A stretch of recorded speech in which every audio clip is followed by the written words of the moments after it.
Happy Mother's Day, everybody. It's true. I'm not sure. I'm not tired. I've just been driving for the past 3 or 4 weeks. You gotta get supper. My chicken's wearing off. You had chicken for lunch? I'm on the diet. I'm on the diet. Make me sick. Lord Jesus. She said, don't be nervous, and I'm nervous. A little bit on camera. Okay, so you're just gonna be natural. We are? We Just are. 2 old women. Well, now.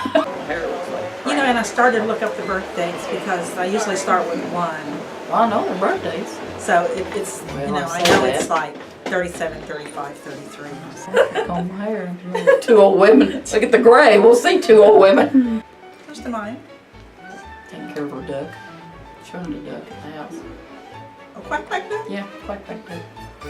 A live one? Yep, baby. In the yard? At your Running house? down the street. You hear a voice go, Mom. Yeah, Mom. There's Even if nothing you're like it. even if you're out in the store and you know you're not with your kids, or you know your kids are growing up, and you hear this voice, a little voice or a grown-up voice, and Mom, most women are always Well, going to turn because they're just like it's been their job for however since the babies learned to talk. My name is Jackie. I'm the mother of Tommy Joe and Jason. Tommy Joe is 41 and Jason 42 and Jason's 43. Here, I've already messed up. No, Jason's 41. This ain't gonna be good. I'm Marlene, and I'm the mother to Sylvia, Jairus, and Christine. Did I always want to have kids? No. And the reason I say that is because little kids never took to me. So I figured that my own children wouldn't take to me either. But in having my children, they have kept me alive. Did I always want to have children? Yes, love children. Wanted one girl in there, but I never did get a girl, so I've got 2 special boys. And yes, they do. They give you a lot of joy.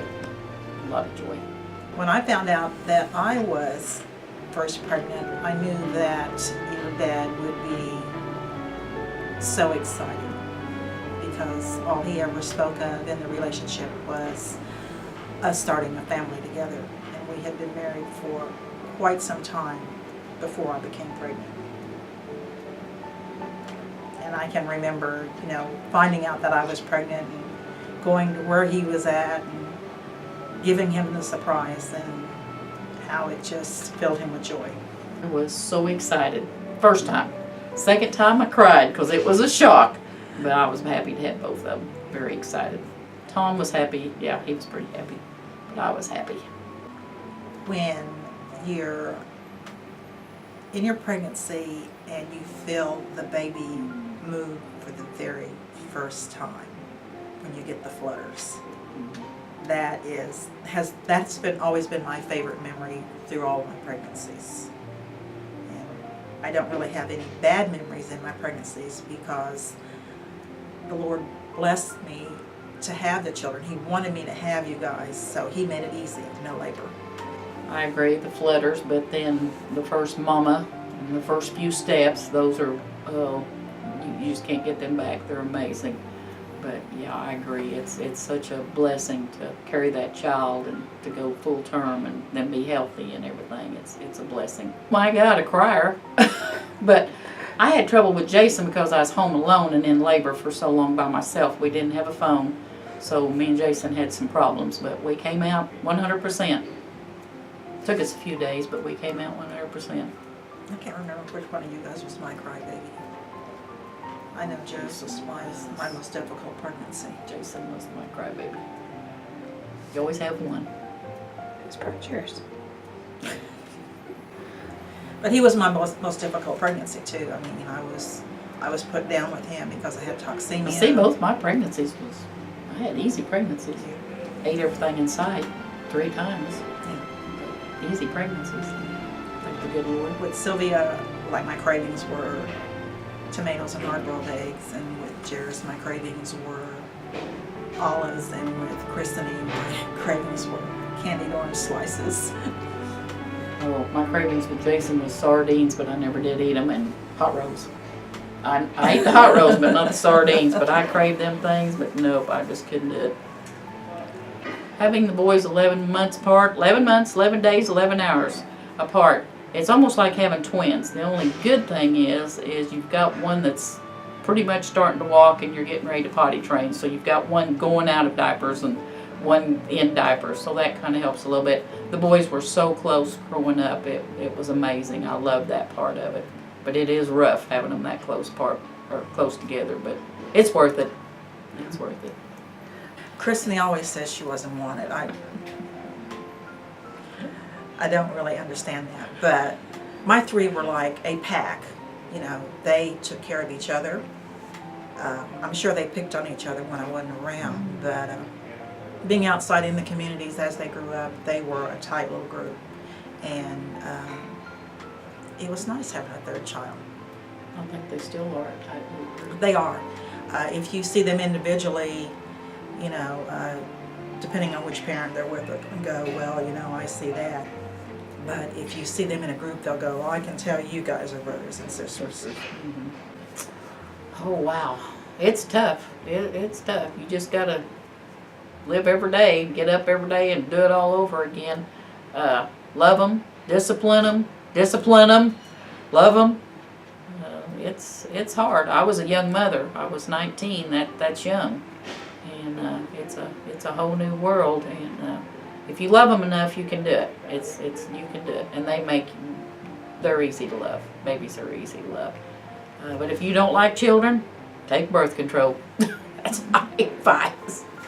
I was an older mother, so see, we're opposites Opposite. on that. I was in, you know, Sylvia came when I was, you know, right at the edge of 30. So I think, you know, just love your kids, but the discipline part. You think it was easier being older? Was you more mellow?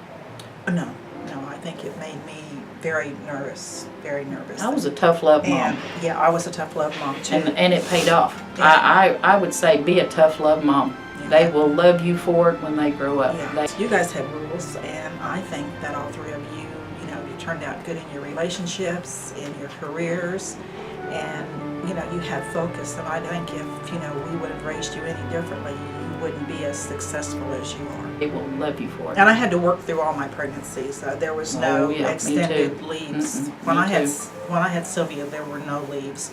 By the time I had you, there were benefits. You know, I could take off and enjoy my time with you. You know, for the first 4 to 6 weeks. But with Jairus and with Sylvia, Yeah. I had to go right back to work. So I mean, I just pretty much had Sylvia and handed her over to a babysitter, and That's rough. that's it. So it was. So Sylvia was more somebody else's child than she was mine. And then by the time I picked her up and got home, then your dad was home. And then after that, you know, it was, you know, because your dad is just such a baby person, you know. That's the way it goes. I don't think he ever put Christine down. I think he had her in tow all the time. I remember with Sylvia and, you know, working in a factory, it's like every woman that I spoke with, she had, you know, 12 days of labor, and water broke in the grocery store, she breastfed, and she'd be leaking through at the grocery store, and I'd be listening to these stories, and I'd be like, oh, Lord Jesus. I would not do it any differently because I wouldn't give up my kids. Exactly. I would go through the same thing. There may be some things I would do different, but when it comes to the fact that I want my kids, you know, I love my kids, all three of my kids. Oh, mercy. When I first found out I was going to be a grandma, there is no feeling like that one. It is 10 times better than being a mama.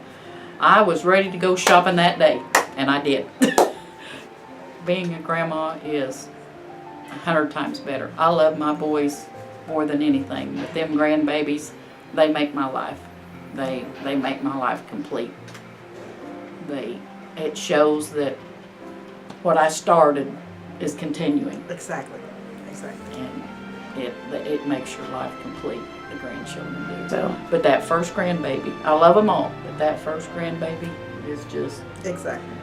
You love them all, but that first one is just, oh my gosh, this is what we accomplished. Yeah. Gary and I always tell Sylvia, well, if you have one, you better have a second one, because the first one is not going to be yours. Nope. Well, I felt different about my girls' relationships and my son's relationship. Now you had two boys. Two boys. It's different, I'm sure. I felt like, oh my gosh, not my baby boy. My girls, I was, like, who are you dating, blah, blah, blah. But with Jairus, I just felt like, she just took my son. And, but with the pregnancy, I was just, so excited to see if he was going to be a little Jairus or a little Morgan or, but yes. There's, it's kind of hard to explain how you feel about your grandbabies. It is. I agree with that. It is. It is for grandmas. Yeah. And pops. Yeah. And poppies. Yeah. And, I'm not, I'm not the, her and I are different, she's a lovable grandma. I'm just, what do you need? Well, what ways do I think that my kids are like me? Actually, you guys are not a lot like me. I'm passive aggressive, and you guys are all straight aggressive, in everything that you do.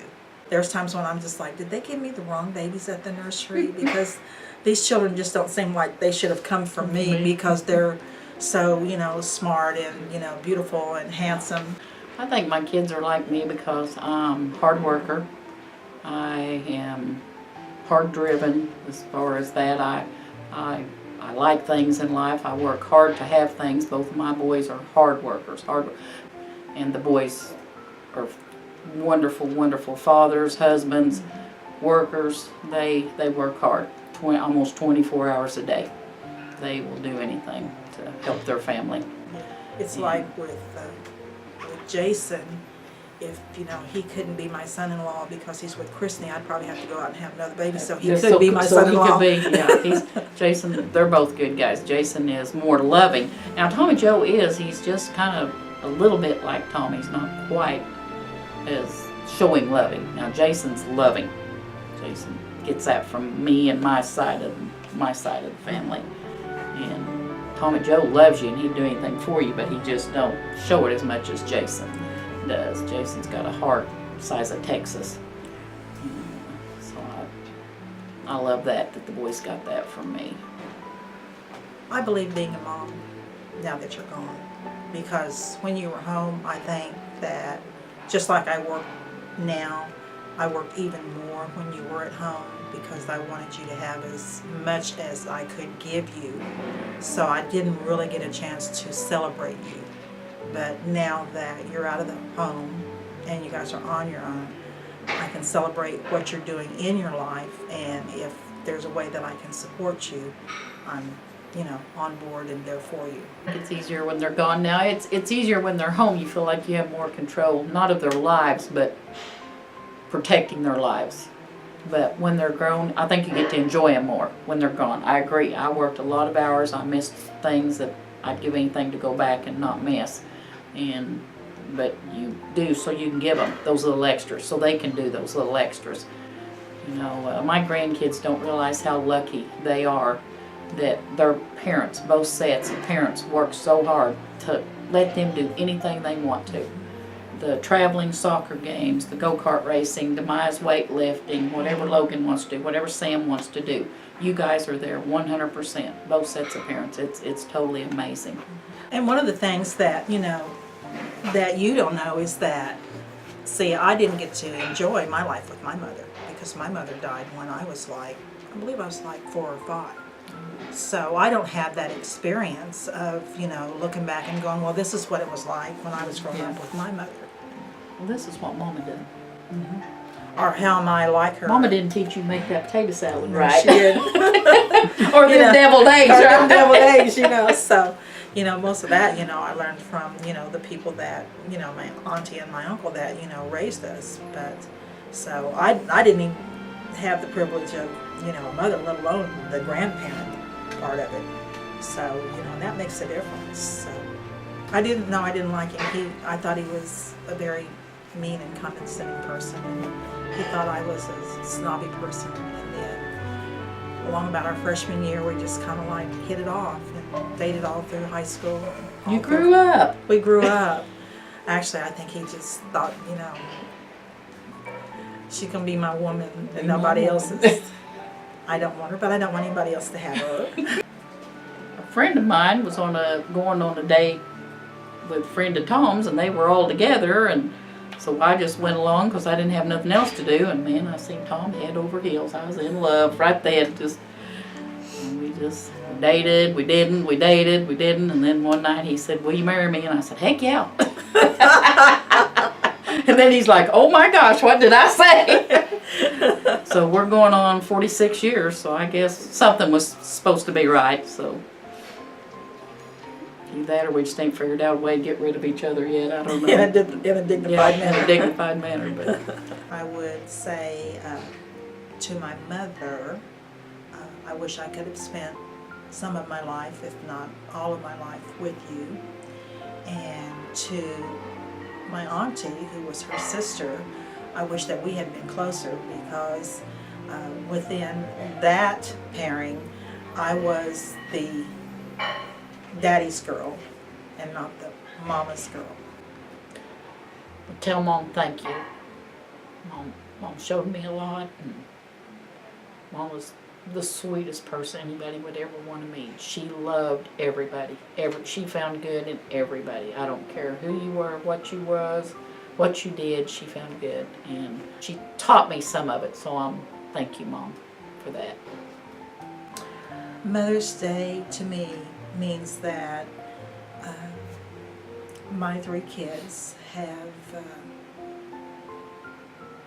I always say, kept me alive, because when I was blessed to have my first pregnancy, my second pregnancy, and my third pregnancy, it was because God wanted me to still have a positive mental attitude about life, and that's what having you children have always. Proud to be called a mother. I got God's greatest gift, to become a mother.